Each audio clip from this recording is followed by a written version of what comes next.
Já estamos. Olá, galera, boa tarde. Boa tarde, nossos amigos do Clube do Livro de Mossoró. Estamos com uma jovem hoje aqui no programa. A gente já trouxe uma poetisa de 12 anos. Hoje a gente tem uma futura grande escritora que tem menos de 20 anos de idade. Ela vai já falar um pouco dela. Estamos aqui com Lawanda Klepp, né, Lawanda? Lawanda, você nasceu em Mossoró. Conte aí como foi que você... como foi que se deu o seu gosto pela leitura? Boa tarde, pessoal. Me chamo Lawanda Klepp, tenho 18 anos. Estou estudando de letras, língua portuguesa, respectivas literaturas. E o meu contato com a leitura desde nova se deu pela influência do meu pai. A gente tinha muitos livros infantis em casa. E antes de dormir, à noite, a gente sempre costumava ler uma história. Mesmo que fosse uma história curtinha, mas a gente tinha esse hábito de, à noite, antes de adormecer, ter esse contato com a leitura. Lawanda, você nasceu de uma família que lê bastante. Como é? Como é que se deu isso? Seu pai e sua mãe, eles trabalham com alguma atividade onde é necessário ler? Como foi que se deu isso? Não, ainda que o trabalho dos meus pais não seja diretamente voltado para a leitura, o meu pai é uma pessoa que gosta muito de ler, de buscar conhecimento, e a minha mãe também tem muito interesse pela leitura. Então acabou que essa influência veio desde berço. Muito interessante, muito bem. Sua mãe também influenciou, assim, eles faziam livros. Como foi na sua infância? Como foi que se deu, assim, você lia a revistinha em quadrinhos?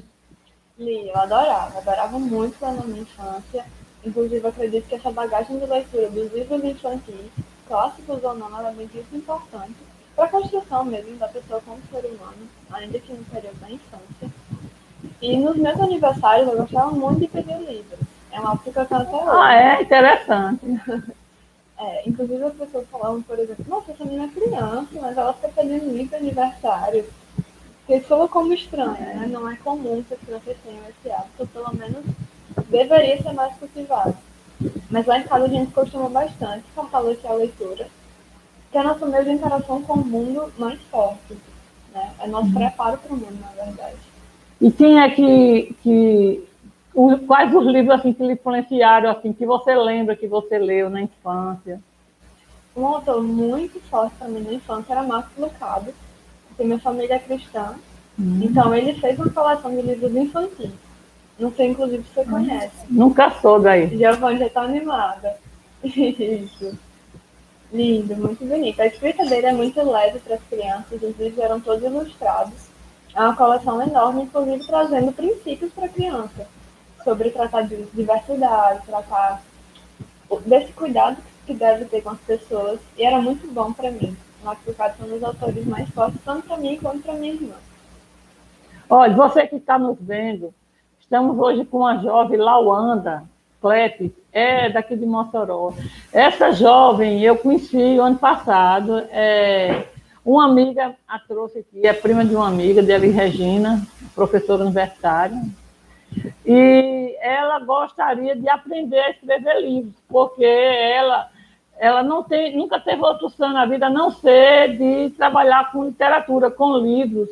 E ela, quando esteve aqui em casa, já veio assim, eu vou fazer o Enem para letras. Ela quis passar em letras, é a faculdade que ela quer, sempre sonhou. E então, essa jovem aqui, ela, quando chegou a hora do vestibular, ela se deu tão bem na redação que a nota dela da redação serviria para medicina, por exemplo, que não é fácil. Exagero dela. Não é exagero não, é porque ela é muito modesta. E aí, como foi chegar no Enem, como foi na redação, você se lembra qual o tema da redação? O tema da redação do ano que eu participei foi a democratização do acesso ao cinema no Brasil. O processo do Enem é um processo muito desgastante. A gente passa 6 anos de ensino médio já se preparando para isso. E eu acredito que ter esse rumo de qual curso você quer, qual profissão você pretende, já é um caminho de muita garantia. Né? Eu já queria letras. Quando comecei a estudar mais sobre o curso, a ver qual matriz curricular, me interessei bastante. Ainda mais do que eu desejo de conhecer os livros, eu queria aprender e compartilhar esse conhecimento. No Enem, a gente contou com professores excelentes no nosso preparo lá no colégio, que foi o Colégio Monte Cristo. E todo esse processo, ainda que seja desgastante, foi muito recompensador no final. Né? A gente agora tem a possibilidade de estudar o que gosta e, inclusive, trabalhar com o que gosta. Né? Então, é muito bom. Nesse meio tempo, eu conheci o Lúcio, como ela mesma citou, e a gente começou uma oficina de literatura, uma oficina de escrita, que ajuda muito também. A gente acha que o processo de escrita de livros é diferente, mas a redação nos acompanha tanto no ensino médio quanto na universidade. Então, participar dessa oficina vai me ajudar, inclusive, na escrita dos textos acadêmicos, nas revisões desse texto. São processos complementares, eu diria. E interessante que Lawanda vem de um mundo completamente diferente da primeira biografia que ela pegou, que é uma pessoa, um grande vencedor. Não é analfabeto porque estudou até o 4º ano primário. É um senhor, é um empresário aqui da cidade e havia, vamos dizer assim, termos, assuntos que ele fala nas entrevistas e que ela desconhecia. Então, assim, ela comentou comigo que achou muito interessante que ele teve de profissão, quando criança, entregador de balde, carregador de baldo. Né? O que seria carregador de balde para uma jovem hoje, dos anos 2020, tudo na informática, né? Então, as pessoas não têm nem ideia. Ele nasceu em 1940, esse ano ele fez 80 anos de idade. Então, na década de 50, ele sobreviveu, ajudou o pai e mãe, vamos dizer assim, na parte da alimentação em casa, contribuiu carregando balde de feira. Então, o que seria balde de feira? Naquele tempo, né, de antigamente, os homens iam fazer feira, não eram as mulheres. Eram os homens que faziam feira no mercado, não havia supermercado. E ele saiu de casa com o balde e ia passando nas mercearias dentro do mercado e colocando as coisas no balde. Né? Como assim? Uma feira da semana cabia no balde? Não, naquele tempo, gente, tudo era curto prazo. Comprava-se de manhã cedo o almoço e de tarde comprava a janta. Por incrível que pareça. O almoço para comprar a janta, hein, Lúcia? Por incrível que pareça, né, Giovanni, era desse jeito. Então, esse senhor, ele carregava balde, ou seja, o empresário chegava no mercado, pegava uma dessas crianças que estavam lá disponíveis, pegava o balde e a criança acompanhava. À medida que ia passando nas mercearias, colocando os mantimentos no balde, e a criança ia levar até na casa dele, geralmente no próprio centro da cidade, que era próximo do mercado, e lá ele ganhava os trocados. E assim eles iam sobrevivendo, pagando a escola à noite e chegaram onde quiseram do seu próprio esforço. Então, para quem não sabe, aprenda, porque Lawanda aprendeu que existia atividade de carregador de balde. Depois as crianças começaram a ingressar sapatos, ser flanelinha, né? Lavar carro, pastorar carro. Então, existiu a profissão. Como foi essa sua primeira experiência de transcrever entrevistas, né? Porque a primeira atividade que eu faço para quem quer ser escritor é transcrever entrevistas. E dentro da transcrição é que eu vou ensinando como oficina mesmo. Vai fazendo e a gente vai orientando. Para mim foi muito enriquecedor. Eu lembro que eu até comentei com Lúcia que eu estava conhecendo a história de Mossoró. Né? Estava descobrindo, na verdade, uma cidade que eu nasci, mas que eu não fazia a mínima ideia de que poderia ter passado por aquelas situações, né? Por um passado como teve Mossoró, que a gente costuma desconhecer. A gente fala muito sobre literatura, eu sou muito ligada à literatura, mas por vezes a história, a literatura da nossa própria cidade é esquecida. Né? E aconteceu muito isso comigo quando eu entrei na oficina de leitura, e algumas coisas como, por exemplo, curtir couro, trabalhar carregando balde, eram termos que para mim são completamente desconhecidos. Não havia água, também tinha criança que carregava água, né? Pegar água no rio, colocar em enroladeiro ou em lata carregar a própria lata de água. Naquela época não existia o ECO, né? Não existia o Estatuto da Criança e do Adolescente, as crianças tinham que trabalhar mesmo, então não tinha ninguém para censurar, a justiça não atuava nesse tempo, então as crianças também carregavam água. Não havia saneamento na cidade, então existia um tipo de profissão. Depois, à medida que o mundo vai evoluindo, né, eu não alcancei, quando eu era da sua idade, existia máquina de escrever, eu tive que aprender a digitar, a datilografar, né? Hoje, através do computador, quantas profissões as pessoas exercem e ganham vida com só celular, não é? É muito interessante. Então, dentro da oficina... É interessante Lawanda falar sobre tudo isso, porque a gente sempre está falando sobre essa temática, né? A questão de trazer fatos desconhecidos para os jovens, né? Eu, graças a Deus, eu tive a oportunidade de conhecer Casa do Taipa, eu conheci o pote, né? Que muitos jovens atualmente não conhecem. Né? Você já viu um pote?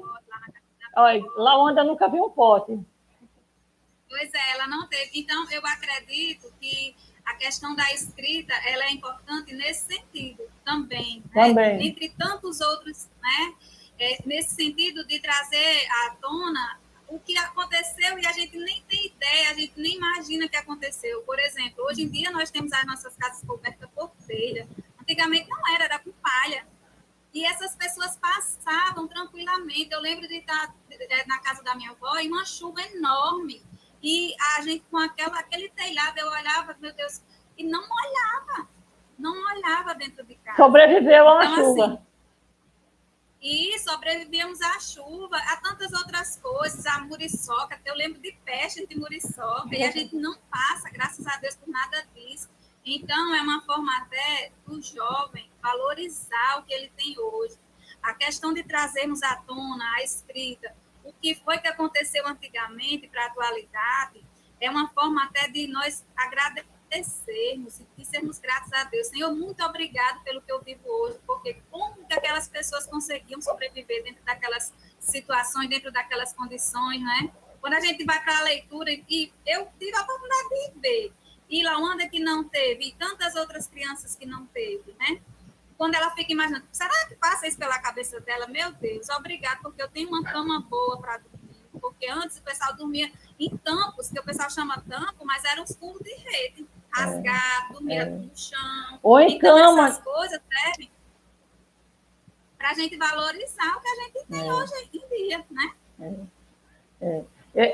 Inclusive, você falando em cama, eu fiz um livro, a biografia de Seu Duval, que quando ele foi trabalhar numa fazenda em Seu Duval Dantas, foi trabalhar numa fazenda em Goiás, as camas eram feitas de palha, o colchão era palha de milho, palha da espiga de milho.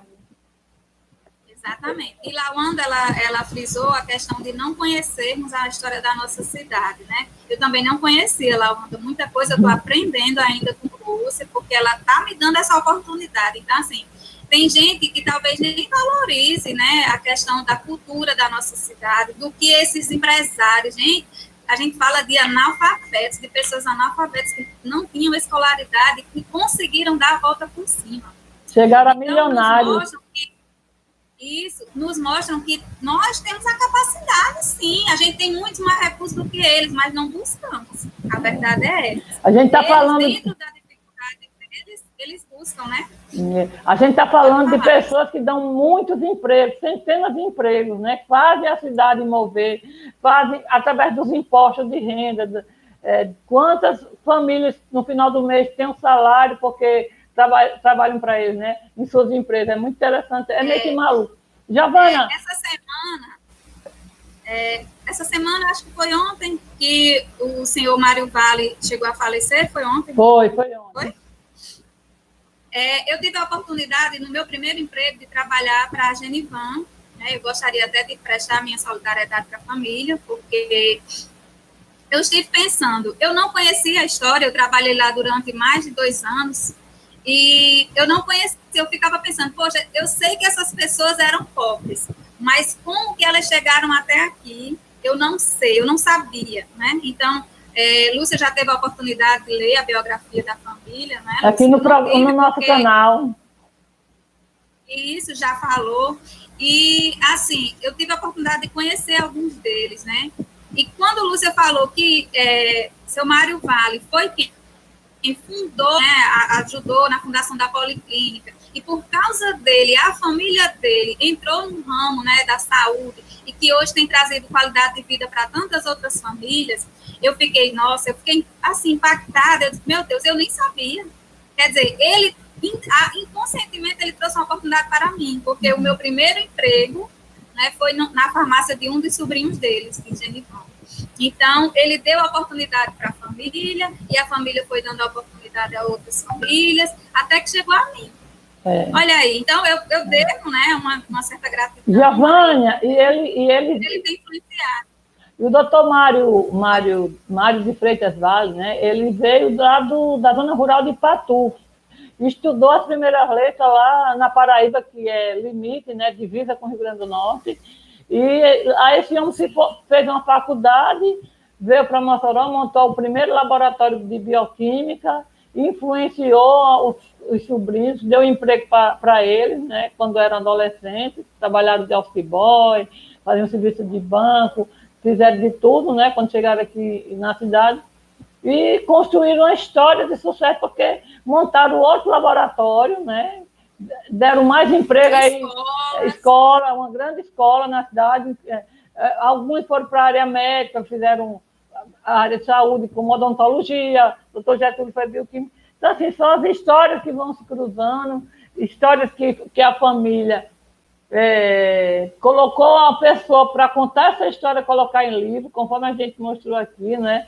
Nosso colega Raimundo de Oliveira, que fez a biografia. Já convidei Raimundo para vir aqui, eu estou esperando que ele venha aqui contar a história dele. Tomara que ele venha. Então, assim, Lawanda, como você viu a história de Zé Mendes, e Giovânia também, você vai ver muitas outras histórias aprender. Ontem foi o Dia da Consciência Negra, e hoje a gente viu, de ontem para hoje, muitos vídeos sobre negros que se destacaram, e eu acho que é mais preconceito ainda, quando se mostra exatamente nessa semana sobre negros que se destacaram numa atividade ou outra. Então, hoje eu encontrei um vídeo, Giovânia passou um vídeo de Carolina de Jesus, que foi uma escritora mineira, uma pessoa que era catadora de lixo, catadora de papel em São Paulo, e se tornou a primeira escritora negra conhecida internacionalmente.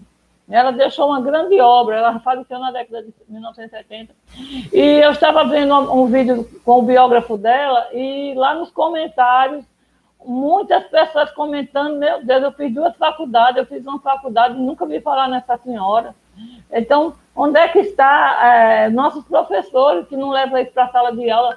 Se é uma pessoa que fez 2 faculdades não ouviu falar em Carolina de Jesus, você imagina uma pessoa como Lawanda, né? Já ouviu falar em Carolina de Jesus? Já, sim, mas por muito privilégio, né? Na verdade, porque daí eu busco conhecer mais sobre esses autores, mas de fato não é comum. De criancinha a gente ouve falar em Tio Patinhas, no Mickey Mouse, né? Tudo importado dos Estados Unidos. A gente tem aqui um câmara cascudo aqui de lado, e por sinal, eu trouxe hoje uma novidade de câmara cascudo. Lawanda, eu já continuo o seu assunto. Isso aqui é o Jornal Tribuna do Norte de domingo.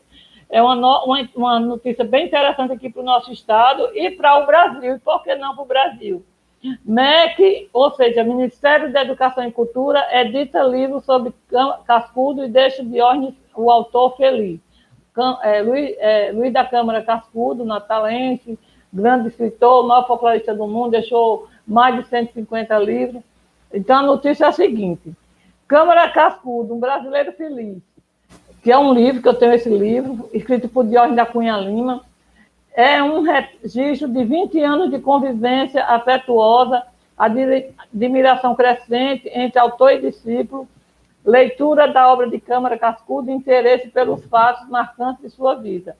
Não se pretende que seja uma biografia tradicional. São retalhos de uma vida bonita, de um trabalho profícuo e sua projeção no panorama cultural do Brasil. O autor, Diógenes da Cunha Lima, quem assim definiu sua obra. Desta vez foi quem ficou feliz. Ele foi informado que o Ministério da Educação e Cultura está bancando uma 4ª edição do livro, com tiragem de 40 mil exemplares, que irá para as bibliotecas de escola de todo o Brasil. Então, uma oportunidade maravilhosa para as crianças do Brasil inteiro conhecer a obra de Cascudo. 40 mil livros, né?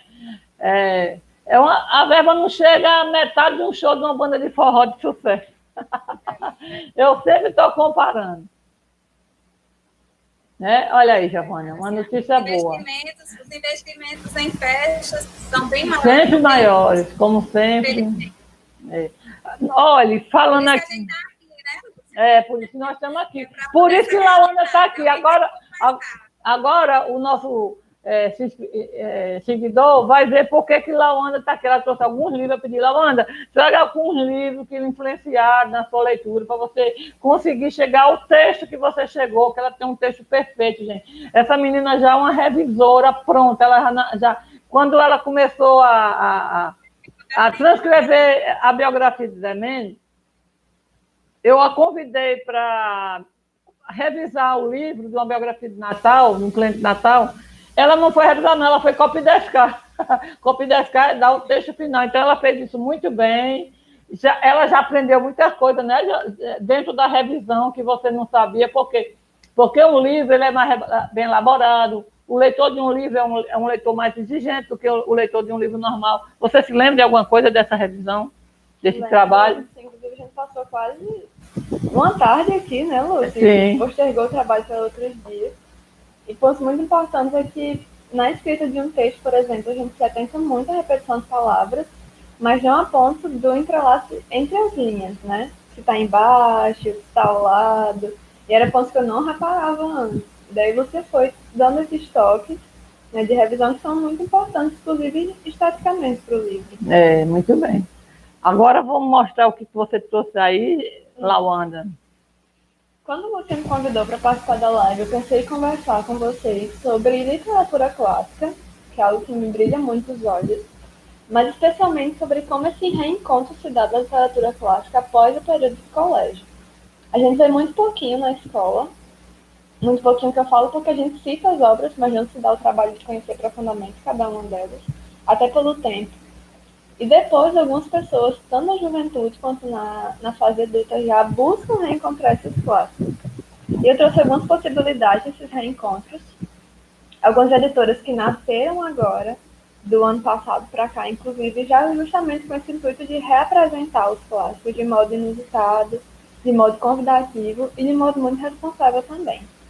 Eu queria começar com esse livro aqui, de Machado de Assis, o livro Dom Casmurro. Essa editora aqui, essa daqui é a Edições Câmara. Para quem não conhece, a editora do próprio Senado. E esse daqui é o projeto Prazer de Ler. O que esse projeto tem? Ele traz livros clássicos da nossa literatura brasileira, mas a preços acessíveis, com o intuito de as pessoas que têm interesse na leitura conseguirem comprar os livros de modo barato, com texto integral, com leituras iniciais, né, com uma apresentação, e sem pagar o frete. Interessante. Tem, por exemplo, Iracema, Memórias Póstumas de Brás Cubas, O Cortiço. Então, quem quiser procurar, a Edições Câmara é uma possibilidade, né, para quem está agora na fase adulta ou mesmo na juventude e quer reencontrar esses clássicos. No colégio, a gente fala muito sobre a leitura dos clássicos de modo difícil, de modo rebuscado, com uma linguagem mais primorosa, digamos, né? E algumas pessoas desenvolveram certo medo em ter esse contato com os clássicos e, por exemplo, não entender o que a obra está querendo dizer.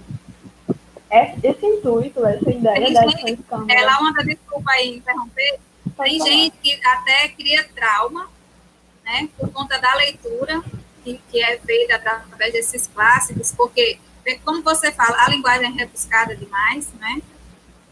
Nós sabemos que são autores felizíssimos na escrita deles. Consagradíssimos. Porém, exatamente. E, por conta disso, acaba dificultando a leitura, né, das pessoas. E tem gente que acaba criando trauma e não quer mais nem ler por conta disso. É interessante, viu, essa versão aí que você está falando. Como é que você soube dessa edição especial? De como conseguir? Essa edição Câmara é pouquíssimo divulgada, né? Por isso que eu estou perguntando. É uma livraria, a gente não tem conhecimento dela, mas eu soube por influência de outra amiga leitora. Ela comentou comigo, e quando eu fui pesquisar, essa edição aqui, por exemplo, foi somente R$10 sem o frete. Então, quando você pensa numa obra clássica, primeiro que o valor já é considerado baixo. Não é nem o valor da tiragem do livro. Mais barato que um sebo. Pois é, e uma edição que chega na sua casa com uma semana, você acredita? Olha aí, tá vendo? Tem um prazo de uma semana e chega bem perto. Aí você, quando compra lá, qual é o site? Quando você... Edições Câmara. Só colocar de Santos Câmara que já Ponto vai .com.br. Isso. Tá vendo? Então, quem estiver... Eu vou colocar na descrição. Para quem quiser adquirir livro de literatura, clássico especialmente, né? Isso. Por que eu falo sobre esse reencontro dos clássicos? Como a gente estava citando no colégio, ou você gera esse trauma, ou então você lê por uma obrigatoriedade. Quando a gente fala assim, em paradidáticos, né? Acho que Giovanni, inclusive, deve ter muita lembrança disso. A leitura dos clássicos, se obrigatória, se torna difícil e se torna também um trauma. Então, ter a possibilidade de se permitir reencontrar os obras, reencontrar de modo mais leve e por vontade, pode ser uma alternativa muito boa até mesmo para o conhecimento de mundo. É. Giovana, a literatura clássica, ela também trabalha muito o imaginário da gente, por isso que é interessante a gente ler, né, esses clássicos. É uma forma da gente melhorar a nossa escrita, obviamente, mas também de trabalhar o nosso imaginário, porque traz muitos detalhes. Desenvolver o vocabulário. Ele é muito feliz quando ele escreve. Giovana, está tendo algum ruído, eu estou ouvindo alguma coisa aí. Acho que é o ventilador. É. Se puder... Deixa eu ver se eu tenho. Tá. Só um minuto. Tá, também. Eu vou aqui dar aqui baixa, aumentar também aqui que o ar-condicionado está...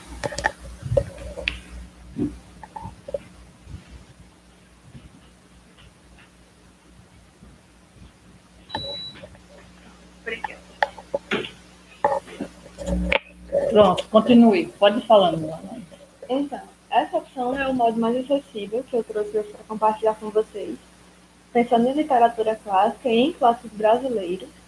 E a segunda indicação seria dessa editora aqui. Essa editora moderna, nesse caso de livro, traz não somente o clássico, mas também textos e apresentações. No próprio livro, tem comentários abaixo, e nessa seção especificamente, ele traz ao lado da leitura um apoio de vocabulário. Como já Giovanna estava dizendo, é muito bom, é muito importante ler os livros clássicos, até mesmo para conhecimento de mundo, e desenvolver o vocabulário. Nessa edição da Moderna, eles trazem esse texto de apoio, esse material com dicionário, e é muito interessante, né? Ao longo da leitura, por exemplo, você já tem aquele apoio de saber o que significa aquela palavra que não tem conhecimento. Você tanto desenvolve o vocabulário, quanto não perde o fluxo da leitura. Essa edição, especificamente, ela vem com notas muito bonitas de Tufano, que é um crítico literário, um escritor fantástico sobre a literatura. E é algo que merece a nossa atenção, né? A gente deve atentar. Os clássicos literários, como diria Italo Calvino, inclusive, um escritor fantástico sobre literatura mundial. Os clássicos são livros que a gente nunca comenta para as pessoas que nós estamos lendo, e sim relendo. Eu tenho certeza que algumas pessoas que estão aqui, ainda que não tenham, por exemplo, lido Dom Casmurro, que nós já apresentamos, ainda que não tenham lido o livro O Cortiço, já ouviram pelo menos falar um pouco sobre a obra. Já ouviram falar sobre o debate que se tem entre a traição ou não de Cápsula e Ventinho, ainda que isso não gira no entorno do livro por completo. Já ouviram falar sobre o Cortiço, que é o personagem principal desse livro. Então, um clássico é um livro que, ainda que você não tenha lido por completo a obra, você tem a possibilidade de, quando encontrar, reler. E agora com mais calma, com mais precisão. Olha, você estava falando sobre transcrever a biografia, né, e aprender coisas como profissões. Então, uma coisa que eu lembro bem, um dos poucos livros que eu lembro do conteúdo que eu li na época que a gente lê o livro de literatura, daqueles que é obrigado, porque o colégio obriga, né, a professora obriga, meio que obriga, foi como eu aprendi a saber o que é cortiço. Né?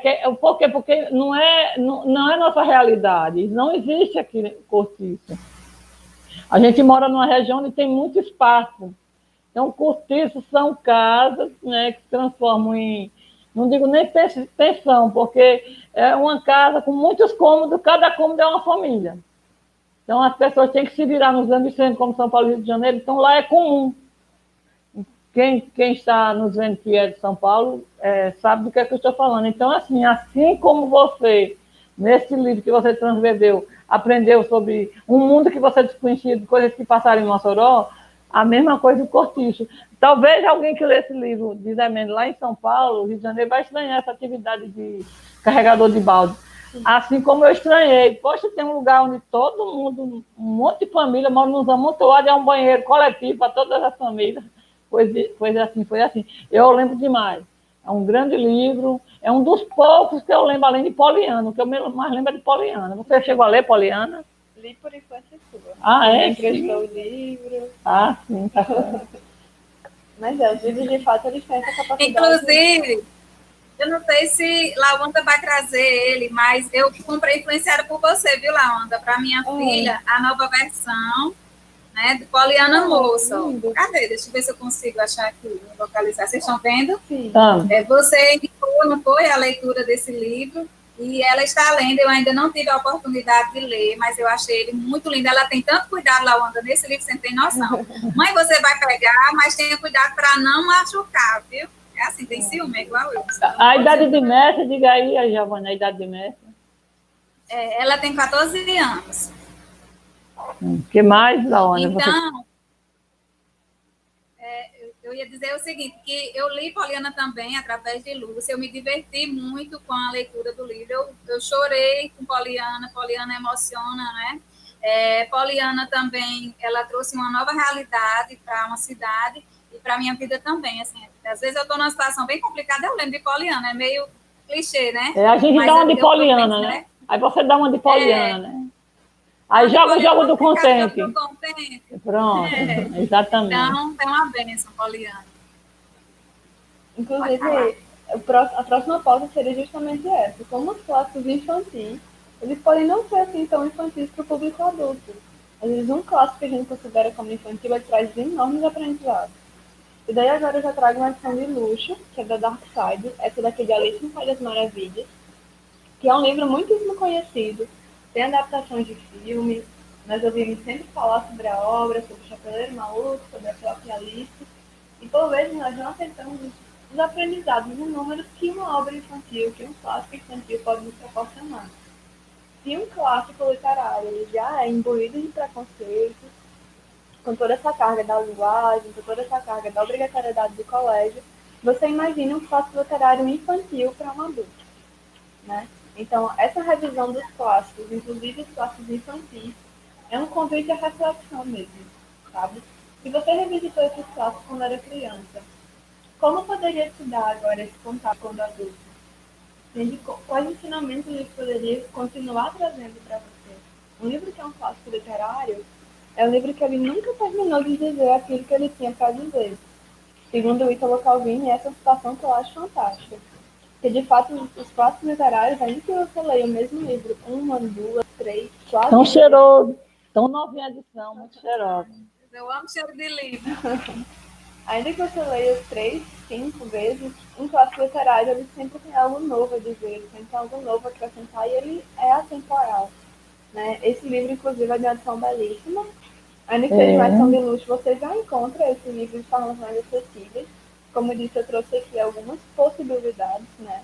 Da Edições Câmara, que é um livro bastante acessível, até edições de luxo, para a gente ter esse conhecimento. No caso dessa edição, a tradução ela é feita com mais propriedade, e o próprio livro, como você estava folheando aqui, ele traz não só ilustrações, mas também notas de rodapé. Eu estou vendo aqui, que está explicando aqui. Olha, a tradução. Para este trabalho, tomei diversas liberdades com o texto original, especialmente nos poemas. Traduzir as aventuras de Alice no País das Maravilhas é um processo criativo, orientado pela necessidade de manter lealdade e aceitando que fidelidade é impossível. Aqui é a tradutora, Maria Helena. Tradução, eu vi agora há pouco, Maria Helena. É muito interessante. Eu, por sinal, eu não tenho lembrança de ler esse livro, mas por ele ser um clássico, eu comprei recentemente, eu tenho na minha biblioteca, Márcia Luiz, a tradutora. Eu comprei, tenho, tipo assim, um que eu li também na infância e gostei muito e comprei, tenho para reler. Às vezes eu abro e releio alguma coisa, é Robson Crusoe. Você leu? Conheço. Conhece. Muito bem. E a outra Lúcia, é interessante também, lá o André falou dos filmes, né? Virou filme, né? Alice nos Países das Maravilhas, desenho. Não, é um clássico do cinema também. É um clássico do cinema também. Então, nunca um filme vai ser do mesmo jeito de um livro. Nunca, nunca. Quando você se detém numa leitura, né, de um clássico desses, você percebe muito mais detalhes que num filme você não tem. Então, é por isso que a leitura é muito melhor do que quando você assiste um livro.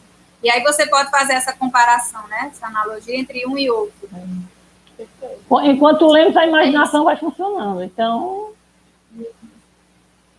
E no filme está tudo pronto já, né? E a última editora que eu busquei, que é inclusive a minha editora favorita atual, é a Antofágica. A Antofágica, ela publica somente clássicos e ela traz essa ideia de clássicos para os novos tempos.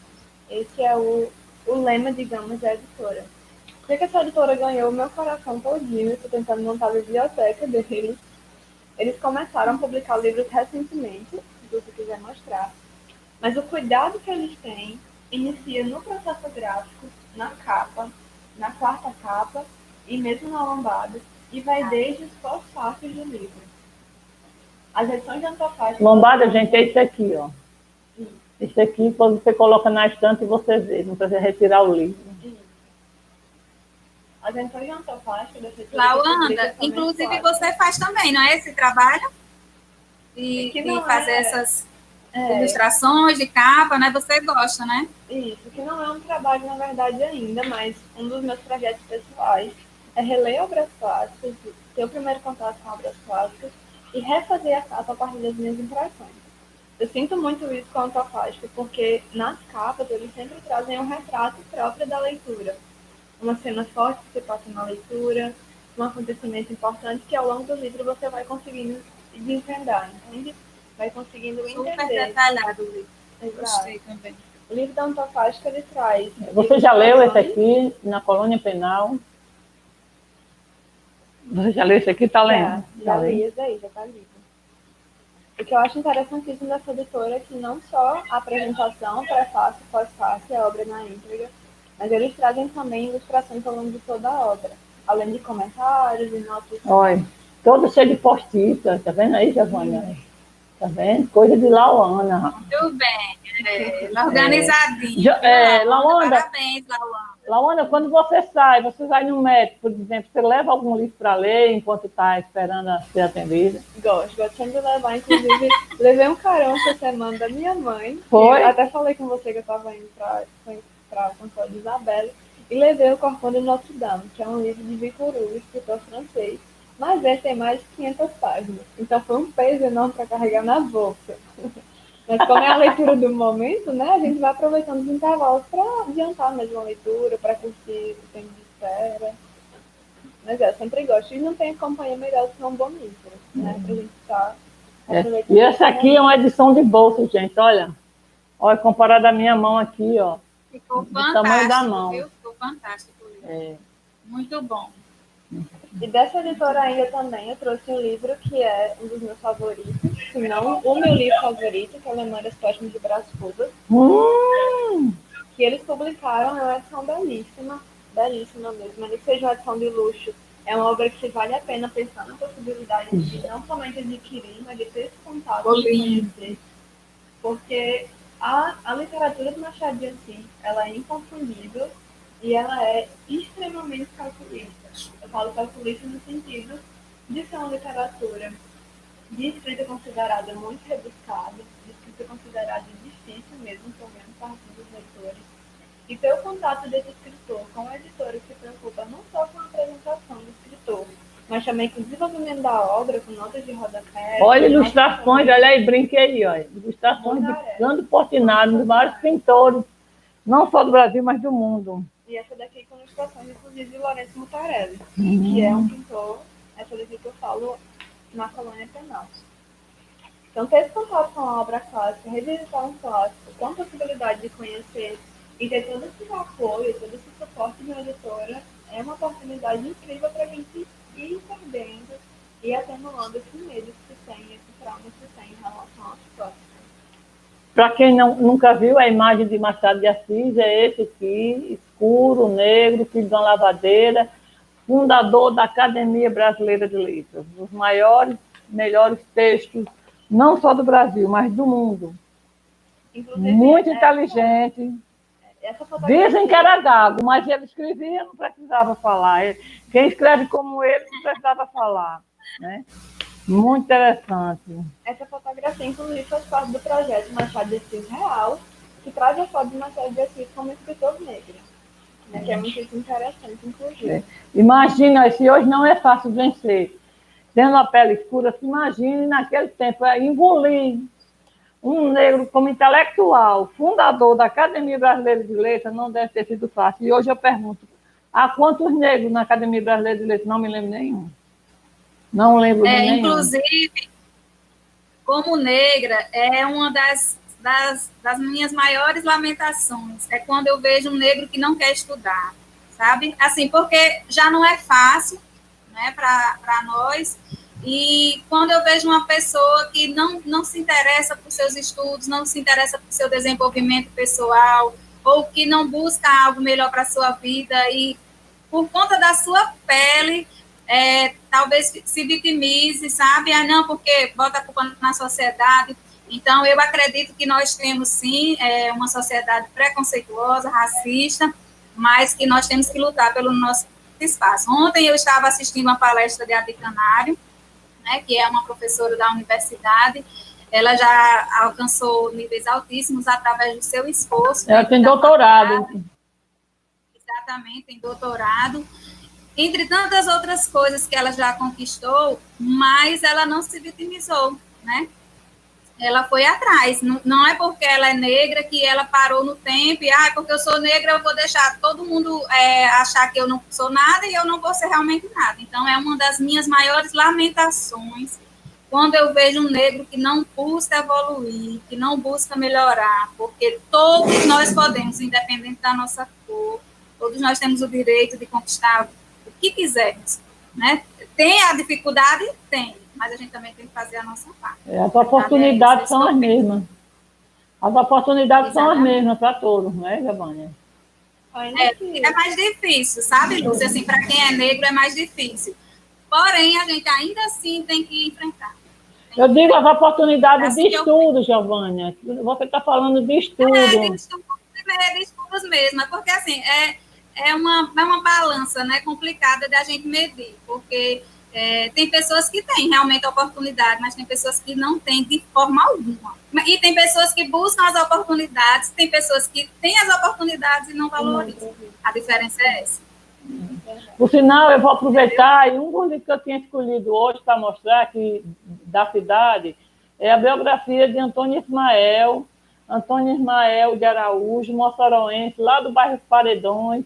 Ele é um ator, mora no Rio de Janeiro há mais de 40 anos, nascido aqui em Mossoró, trabalhou na Casa de Saúde São Camilo de Lé, na parte de terapia ocupacional, ele fazia teatro lá, ele cantava, tocava violão para os pacientes. Terapia ocupacional é ocupar o tempo do paciente com lazer. E eu, há muitos e muitos anos, insistia, Ismael, faça seu livro, faça sua biografia, porque você tem história para contar, até para estimular outras pessoas a tentarem. Se ele tentou sair de Mossoró há 40 anos, Mossoró não tinha um teatro, Mossoró tem teatro há muito pouco tempo, 10 anos para cá, eu acho. Então, ele foi abrindo o caminho dele, pegou um ônibus, criou coragem, foi para o Rio de Janeiro. A primeira novela que ele participou foi, até hoje, uma das novelas mais assistidas, talvez seja a novela mais assistida no mundo inteiro, que foi Escrava Isaura. E ele me contou, a gente, eu tenho uma participação aqui no livro, porque para poder se motivar a fazer esse livro, eu transcrevi a entrevista dele no Mossoró Todo o Tempo. E ele contou no Mossoró Todo o Tempo que já tinha feito alguma participação lá, algum ponto em novela lá do Rio de Janeiro, e ele foi convidado por um amigo para ir conhecer um diretor de novela da Rede Globo. Esse amigo deu um jantar e ele esteve lá. Ele falou que ele não é assim, não é uma figura muito bonita, não tem um padrão de beleza, ele é moreno claro. E ele disse que o diretor, na hora que foi apresentado a ele, falou assim, o que é que você está fazendo aqui no Rio de Janeiro? Ele falou, não, eu vim aqui tentar sorte, tentar ser ator. Ele falou, você tem faculdade? Não. Volte para a sua cidade para fazer uma faculdade, porque não vai ter papel nenhum para você em novela. Ele falou, Ele disse que não sabe de onde, tirou uma frase, fez uma pergunta lá, depois até pediu desculpa a Grande Otelo. Quem não sabe, Grande Otelo foi um grande ator brasileiro, negro, já falecido, fez muitos filmes, muitas novelas, muitas participações em televisão.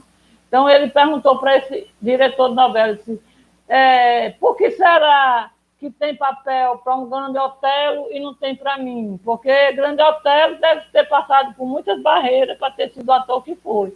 E você acha que eu vou desistir? Aí foi.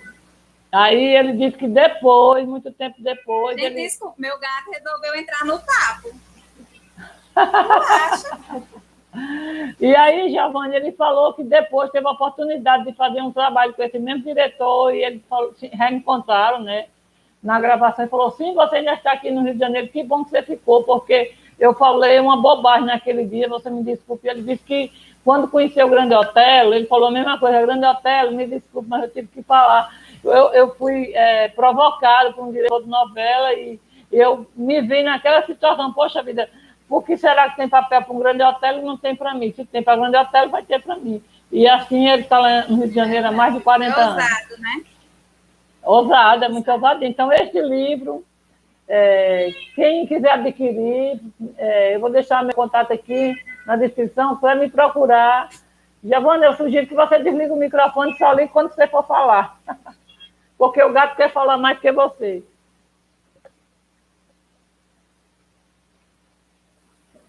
Então, vou continuar mostrando alguns livros aqui.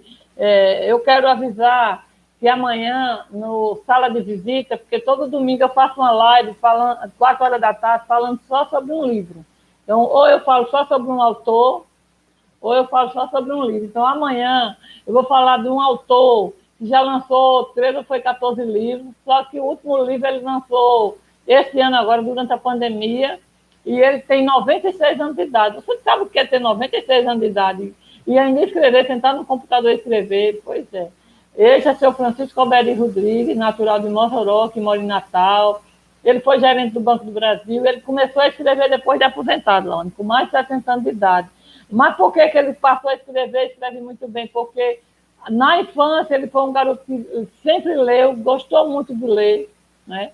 O pai dele é lá de Sobral, no Ceará, veio para Mossoró, ainda rapaz, aqui se casou e teve esses filhos, né? Seu Alberi Rodrigues tem filha médica, tem filha morando em Nova York, tem filha formada em letras, é uma família muito grande, administrador de empresa, ele tem filho jornalista, professor de universidade. Então, amanhã, de 4 horas da tarde, neste domingo, eu vou estar fazendo sala de leitura com o seu Alberi Rodrigues sobre a obra dele. Como eu já li todos os livros dele, então conheço pessoalmente. Nessa idade, ele ainda troca mensagem comigo, ainda me telefona pelo celular, a gente conversa. Ele tem uma biblioteca maravilhosa. Eu gostaria muito de estar em Natal fazendo essa live com ele. Quem sabe um dia ainda faço uma live, mas vou estar fazendo aqui na nossa biblioteca. Isso aqui é minha biblioteca particular, de casa. É uma particular que serve para a Lalanda, para a Giovânia, não é, Giovânia? Então, eu me sinto em casa quando chega aí, eu não vou mentir. Muito bem. Estou morrendo de pena que eu não pude ir para aí hoje. Pois é. Mas é isso mesmo. E a gente está tentando colocar pessoas assim como hoje. Então, Giovana, na semana passada, nossa live foi com uma escritora do Ceará, de Fortaleza. É de Açu, é potiguar, mas mora em Fortaleza. A mulher tem tantos livros, a Mária Simonetta, ela tem tantos livros, gente, que quase que a live termina e não dá tempo para ela mostrar todos os livros. Livros na área infantil. Então, se quem quiser assistir, pode procurar aí Papo de Livros com a Mária Simonetta. Lawanda. Maravilhoso. Lawanda, em que mais os livros lhe ajudaram até hoje a formar sua personalidade, seu caráter, seus valores? Os livros, para mim, são baseados na construção do ser humano mesmo. A leitura ela é um meio de transformação, não só da transformação social, mas enquanto indivíduo do meio social, transformação pessoal também. Giovanni falou muito sobre a questão das oportunidades das pessoas negras, sobre esse acesso que por vezes é mesmo bastante difícil.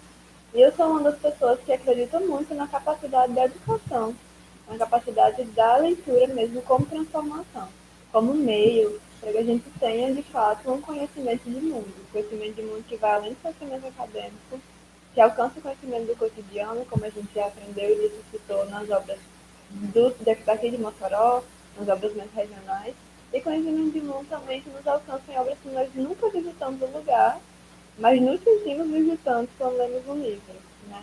A gente consegue imaginar as paisagens, consegue imaginar a vida das pessoas daquele lugar, e o livro ele tem de fato essa possibilidade, um meio que nós temos, é um caminho totalmente possível e acessível para a gente conhecer não só novos lugares, mas conhecer mais de nós mesmos também. Para mim, os livros são essenciais, partes fundamentais da minha vida, e o contato com esses livros, o intuito mesmo, a vontade de manter essa experiência é o que sustenta, de fato, a leitura. Lawanda, no seu colégio, onde você estudou, no Colégio Mater Christi, ele todo ano tem um festival internacional de livro, algo assim, né? É o seminário literário. O que é que ocorre exatamente? Eu sei que tem uma festa na rua, vocês saem, né? Em passeata. Eu já vi diversas vezes, acho muito interessante. Como seria? Como é? O que exatamente acontece durante esse seminário?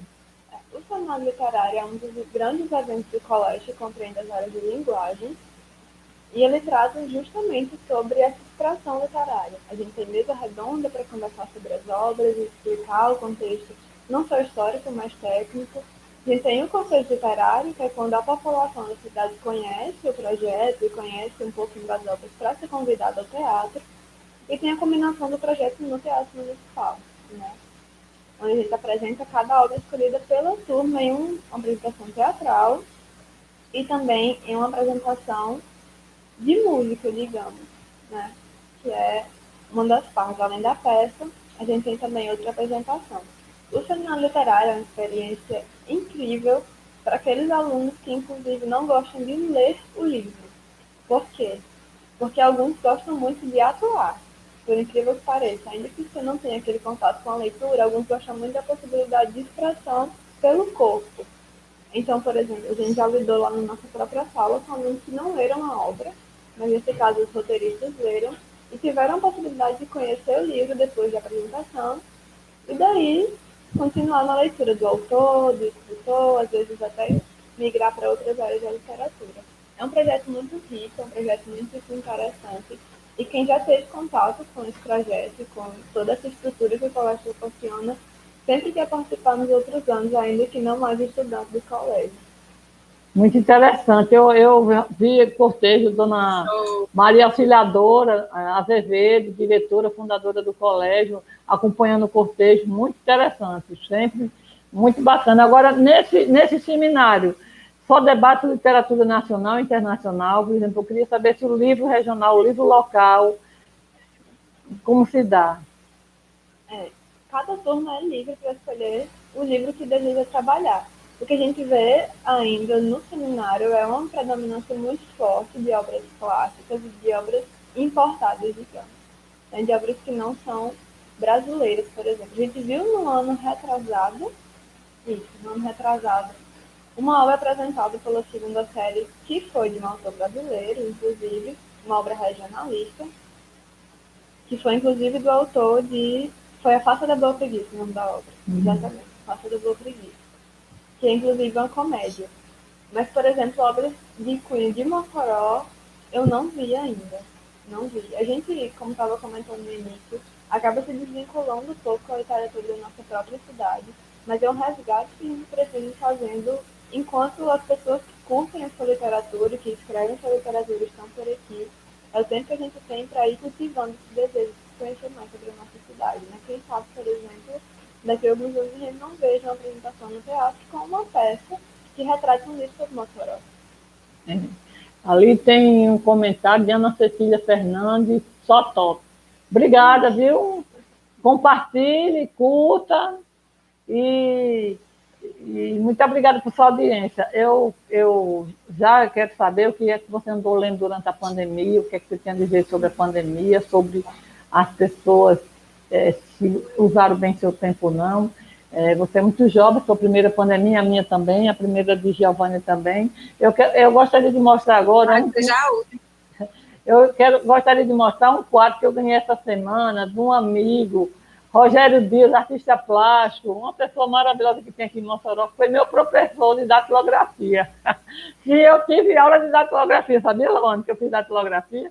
Quando eu tinha 12 para 13 anos de idade, eu vendia bala no colégio da minha mãe para pagar aula de datilografia, porque eu já queria ser jornalista, então eu já queria antecipar as coisas. Faz dias que ele me convida para ir na casa dele, ele faz uma tapioca maravilhosa com queijo. Gente, aquela tapioca eu fazia até hoje, no caminho para Fortaleza. Eu não sei como é que ele consegue fazer aquela tapioca. É um segredo, é um mistério. E aí, então, fui passar uma tarde maravilhosa com ele, colocamos os assuntos em dia, e ele fez a tapioca e me deu de presente esse quadro. Olha. Eu me achei muito parecida com essa pessoa retratada aqui. Não sei se foi a intenção quando ele fez. Então, aqui é um quadro de Rogério Dias. Deixa eu pegar aqui o autógrafo dele. Está aí o autógrafo dele, Rogério Dias. É uma pessoa que eu vi incentivando a começar a escrever o livro dele, porque ele tem uma história maravilhosa. Já foi candidato a vice-prefeito de Mossoró, com João Batista Xavier, na gestão que ele ganhou em 1982. Essa semana mesmo ele mandou um áudio bem interessante sobre essa campanha, Giovânia. Tudo de Rogério, eu compartilho com Giovânia, que Giovânia conhece. Eu acredito que Giovânia ainda vai dar um trabalho, vai cuidar desse livro de Rogério Dias, se Deus quiser.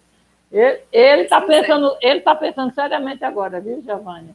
Então, Lawanda, quando a pandemia começou, você já tinha começado a aula, como se deu seu ingresso na faculdade?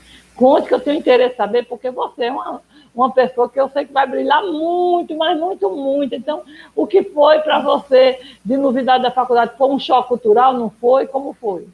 Não, foi muito frustrante, na verdade, porque com a pandemia eu não pude iniciar o semestre letivo ainda. Foi o que aconteceu. No semestre de letras trabalhos, eu deveria iniciar no segundo de 2020. Daí, no segundo semestre? Exato, no segundo semestre de 2020. A faculdade de letras, não é? Você se lembra quando... Desculpa, você se lembra que eu esqueço, já toquei no assunto, esqueci. Qual foi a sua nota na redação? Não. Até porque, assim, a nota que mais conta, na verdade, é a nota geral. Certo, né? E a nota geral? 750. Eu não sei, porque eu não sou do tempo de Enem, eu fiz vestibular. Mas, certamente, uma nota muito boa, né? Sim, pode continuar. Desculpa. Sim, então. Daí, quando a gente deveria começar em 2020.2 e o que retornou em 2020.2 foi, na verdade, o primeiro semestre de 2020, que foi interrompido pela pandemia, o nosso ficou adiado para 2021. Então, esse contato eu ainda não tive a oportunidade de ter experiência acadêmica de fato, mas nesse processo, no início do ano, antes da pandemia, eu tinha começado aulas particulares de linguística, com uma professora, inclusive, muito boa, chamada Juliana Fernandes, que tem um Instagram, inclusive, falando somente sobre linguística. Ah, é? Como é o Instagram dela, você sabe? Julinguística, @julinguística. Julinguística, @julinguística, olha só, sim. Vamos lá. Muito interessante, ela fornece aulas particulares em modo remoto, então foi uma experiência já muito boa para mim. A ponto de, por exemplo, indicar livros acadêmicos sobre a área, indicar leituras de artigos, de ter contato, de ter aula de fato. Né? De ter aula, a possibilidade de escrever, de produzir com ela. Então foi muito bom. Foi o contato mais próximo até então que eu tive com esse meio acadêmico. Né? Ainda que no colégio a gente elabora projetos e eu já tinha participado de feiras científicas internacionais, mas esse contato acadêmico mesmo da universidade ainda não tive possibilidade de ter. Então você não tem aula nem remota ainda, né? Giovânia tem. Giovânia continua. Giovânia está no 7º período, continua, não é, Giovânia? Você quer falar um pouco, Giovânia, como se dá essas aulas remotas? O que eu tenho para dizer é o seguinte, Lawanda, para você primeiro, que quando você for entrar agora, você for iniciar em 2021, você vai ser uma felizarda. Porque você não vai passar pelo processo que a gente está passando agora, que é o de adaptação, né, de aprendizado também, de letramento, né, que é o que nós chamamos lá na faculdade, essa questão do letramento dentro da informática. Então, você, graças a Deus, você já passou por diversas etapas, assim, que a gente ainda apanha. A verdade é para isso, gente, graças a Deus a gente está conseguindo se adaptar, mas no início foi bem dificultoso, porque